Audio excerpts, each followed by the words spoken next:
So concentration అనేది studies మీద మీరు కంప్లీట్ గా ఇలాంటివి ఏమీ పట్టించుకోకపోవడం వల్ల మేబీ ఇప్పుడు ఈ పొజిషన్ లో ఉన్నారు యా కష్టపడ్డాం అంటే కొన్ని అఫ్ కోర్స్ ఎమోషనల్ గా మనుషులమే కదా మనకు కూడా కొన్నిసార్లు నేను ఒక in between I lost some 1 or 2 subjects because of the disturbances but then వదిలిపెట్టలేదు నేను we have to achieve it we have to get out of it మన గోల్ ఈజ్ డిఫరెంట్ కదా ఇన్ని ఎడుదుడుకులు వచ్చినా మనం ముందుకు వెళ్ళాలి అని కంప్లీట్ చేసాం దేవుడి దయ వల్ల. ఆర్థోపెడిక్స్ చేయాలని అనుకున్నాను because orthopaedics was my favourite subject నేను డ్యూరింగ్ మై కోర్స్. దాని తర్వాత దాంట్లో స్పెషాలిటీ ఏమైనా చేయాలని అనుకున్నాను. తర్వాత క్యాన్సర్ ఆర్థోపెడిక్స్లో I want to do some speciality లేదు అని అలా స్పెషలైజ్ కోసం లండన్ అప్లై చేసుకున్నాను. వచ్చింది, వెళ్ళాను. I did many fellowships. అట్లా ఏది దేవుడు నాకు సహకరిస్తూనే ఉన్నాడు. So I think we achieved it all because of the all mighty. So జనరల్గా అంటే ఇప్పుడు ఎన్టీఆర్ గారితో ఉన్న టైంలో, అమ్మ ఎన్టీఆర్ గారు ఉన్న టైంలో చాలా మంది ఇండస్ట్రీ పీపుల్ అమ్మతో చాలా క్లోజ్గా ఉన్న సిచ్యువేషన్. కాకపోతే ఏంటంటే వన్స్ అక్కడ నుంచి పర్సన్ దూరం అయిపోయిన తర్వాత సేమ్ సింపతి కానివ్వండి, సేమ్ సపోర్ట్ కానివ్వండి ఇండస్ట్రీలో ఉన్న వాళ్ళ దగ్గర నుంచి అమ్మకి దొరికిందా? కొంతమంది డెఫినెట్లీ ఉన్నారు కదా. ఇప్పుడు అదే చెప్తున్నారు కదా, అందరూ ఎవరో ఒకళ్ళు సైడ్స్ తీసుకోవాలి. ఈ సైడ్స్ తీసుకొని ఇప్పుడు ఎట్లా ఉంటుంది అని అంటే మీడియా ముందుకు వచ్చేసి ఎవరో ఒకళ్ళు ప్రతి వాళ్ళు ఏదో ఒకటి చెప్తారండి. ఐ మీన్ ఓ పొలిటీషియన్ ఒక రకంగా చెప్తాడు, ఒక సినిమా యాక్టర్ ఒక ప్రొడ్యూసర్ ఇంకో రకంగా చెప్తాడు, prominent people. But what is the actual value of their words? ఇప్పుడు నేను ఒక లూజ్గా ఒక స్టేట్మెంట్ నేను చెప్పగలనండి, ఎవరి గురించైనా చెప్పగలను. ఎందుకంటే నాకు తెలిసిన ఒక నిజం గురించి నేను ఒక స్టేట్మెంట్ నిజంగా ఇవ్వగలను. కానీ మనం ఒక చెప్పే ముందు దాని రీపర్కషన్స్ ఏంటి. నాకు ఇక్కడ ఏదైనా సెల్ఫ్ ఇంట్రెస్ట్ ఉందనుకోండి, నాకు ఇప్పుడు శ్వేత గారు మీ గురించి మంచిగా చెప్పి మీకు నచ్చిన వాళ్ళ గురించి చెడుగా మాట్లాడితే నాకు మీ దగ్గర నుంచి మైలేజ్ వస్తుందని అనుకోండి. అట్లాంటి వాళ్ళు చాలామంది ఇలా మీడియా ముందు వచ్చి మాట్లాడటం, వాళ్ళకి ఏదో మైలేజ్ వచ్చి ఉండొచ్చు. మేబీ దట్ పర్సన్ వాళ్ళ నుంచి బెనిఫిట్స్ ఉండొచ్చు. కానీ ఇక్కడ చూడాల్సింది ఏంటి అని అంటే ఆ కష్టాలు ఏంటనేది మాకు తెలుసు. ఓకే, వీళ్ళందరిలోకి మేము యాక్చువల్లీ చాలా కష్టపడి ఇంకా మేము వీఆర్ నౌ ఓకే గుడ్, ఇంకా మేము టాప్ పొజిషన్ అంటే మా పొజిషన్ టాప్ పొజిషన్ అని అంటే మనిషి పీస్ఫుల్గా ఉండి మనం మన పనులు చేసుకోగలిగితే అదే నా ప్రకారం is top position in anyone's life. Okay, డబ్బులు సంపాదించడం టాప్ పొజిషన్ ఇన్ లైఫ్ అన్నాను నేను. సో ఇలాంటి వాళ్ళందరూ చాలా మంది వచ్చి వెళ్ళిపోయిన వాళ్ళు ఉన్నారు. యాజ్ ఐ సెడ్ దాట్ ఒకటి అర్థమైంది ఏంటి అంటే చాలా తక్కువ ఏజ్లో ఈ మనుషులు దే ఆర్ లైక్ దాట్. మన పరిస్థితులు బట్టి మారిపోతూ ఉంటారు. బట్ వాళ్ళు ఒక బ్యాచ్కి భజన చేస్తూ ఉంటారు, లేకపోతే ఒక బ్యాచ్ గురించి ఏదో చెప్తూ ఉంటారు. సో వాళ్ళని పెద్ద ఐ డోంట్ కేర్ అండి. ఎందుకు, నాకు వాళ్ళేం అన్నం పెడతలేదు, నాకు వాళ్ళ వల్ల బతకట్లేదు. నన్ను బతికించేవాళ్ళు, నన్ను బతికించేది నా ఎడ్యుకేషన్, నన్ను చూసుకునేది my parents, my mother. And third thing is my patience. నేను చూసే నా పేషెన్సే నాకు సపోర్ట్. ఓకే, నేను వచ్చిన 4 yearsలో నాకు ఇక్కడ ఏమి గాడ్ ఫాదర్స్ లేరు, లేకపోతే నా బ్యాక్గ్రౌండ్ చూసుకుని ఇక్కడ ఎవరు ఉద్యోగాలు ఇచ్చిన వాళ్ళు లేరు. Everything what ever I want is because of my worth. Okay, నేను ప్రూవ్ చేసుకున్నాను కాబట్టి దేవుడు మనల్ని ఎక్కడో చోట తీసుకెళ్ళి మంచి పొజిషన్లో కూర్చోబెడతాడు, అంతే. ఓకే, అండ్ మీకు ఎన్టీఆర్ గారికి మధ్య రిలేషన్ ఎలా ఉండేది? It's fine. అంటే హాలిడేస్ మీరు చెప్పినట్టు వెళ్ళినప్పుడల్లా I use to meet him, use to bless me, use like అడిగేవారు ఎలా ఉందని, బాగా చదువుకోండి అని చెప్పేవారు. అట్లా హీ యూస్ టు మోటివేట్ మీ. కూడా మీరు అనే పిలిచారు. ఆయన ఏ ఏజ్ గ్రూప్ ను ఎవరినన్నా మీరనే అంటారు. ఆయన హీ నెవర్ కాల్స్ ఎనీవన్ నువ్వు. ఎనీ ఏజ్ గ్రూప్ మీరనే అంటారు ఆయన. ఓకే, ఆయనలో ఒక క్వాలిటీ అది. అంటే లైక్ ఆయనతో టైం స్పెండ్ చేసినప్పుడు ఆయన దగ్గర నుంచి టైం అంటే ఆయనకి అంత టైం ఉండేది కాదు కదా. ఆయనకి టైం ఉండేది కాదు. ఆయన పడుకునేదే 4 hours పడుకునేవారు.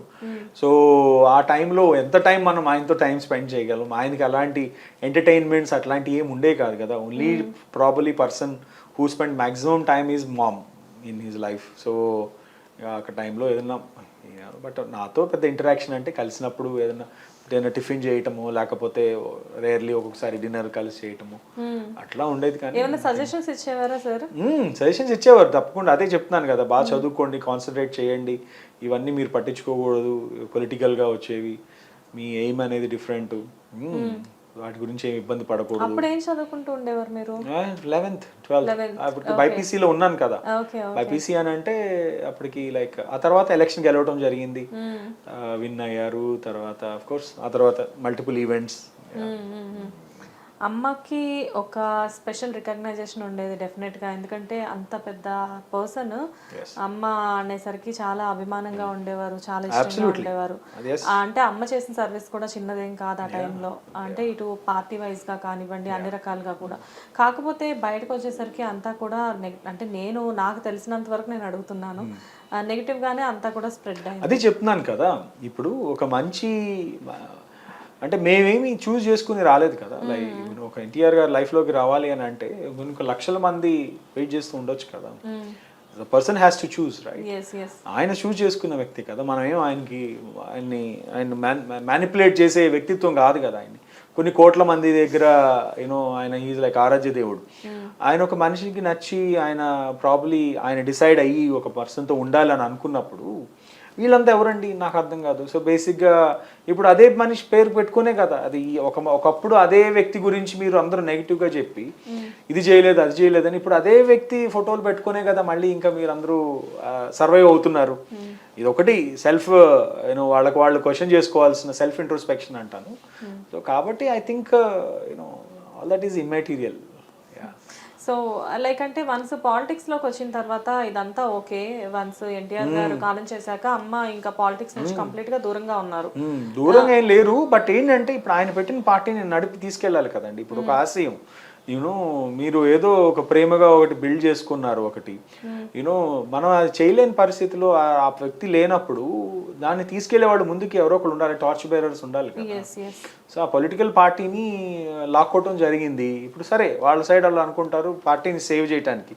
నిజానికి ఒకటే క్వశ్చన్ అడుగుతాను, ఒక పార్టీని సేవ్ చేయడానికి ఒక మనిషిని చంపేయాల్సిన అవసరం లేదు కదా, రైట్? ఒక మనిషి అంటే ఎన్టీఆర్ గారు అనే ఆయన గాడ్ లాంటి వ్యక్తి. ఆయన స్థాపించిన పార్టీ కదా, ఆయన స్థాపించిన పార్టీ. ఆ పార్టీ ఆయన ఏమన్నా చేసుకుని ఆయన ఇష్టం. సరే రేపు అనుకుందాం ఆ పార్టీ వల్ల ఏమైనా నష్టం వస్తుందా, ఆ పార్టీ వల్ల పార్టీలో ఏమైనా అవుతుందా, అది సెకండరీ. ఆయన ఇష్టం అది. ఆయన ఎప్పుడు ఇన్ని సంవత్సరాలు ఎప్పుడు ప్రజల కోసం పనిచేసిన వ్యక్తి ఆయన పార్టీని ఒక వ్యక్తి కోసం పోగొట్టుకుంటాడండి? పోగొట్టుకోడు కదా, చేయరు కదా.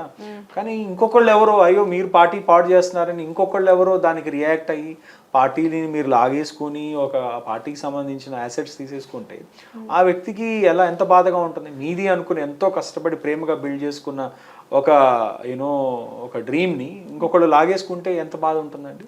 So I think probably that is what has caused అదే బేసికలీ మాట్లాడే వాళ్ళు ఏమన్నా 100 things they will speak, but this is me who I was in the situation. కాబట్టి నేను మాట్లాడేది is of course the most reliable part. Okay, ఎందుకంటే మిగతా ఎవరు చెప్పినా నేనున్నానని 100 మంది నేను ఇప్పుడు అప్పుడప్పుడు చూసి నవ్వుకుంటూ ఉంటాను.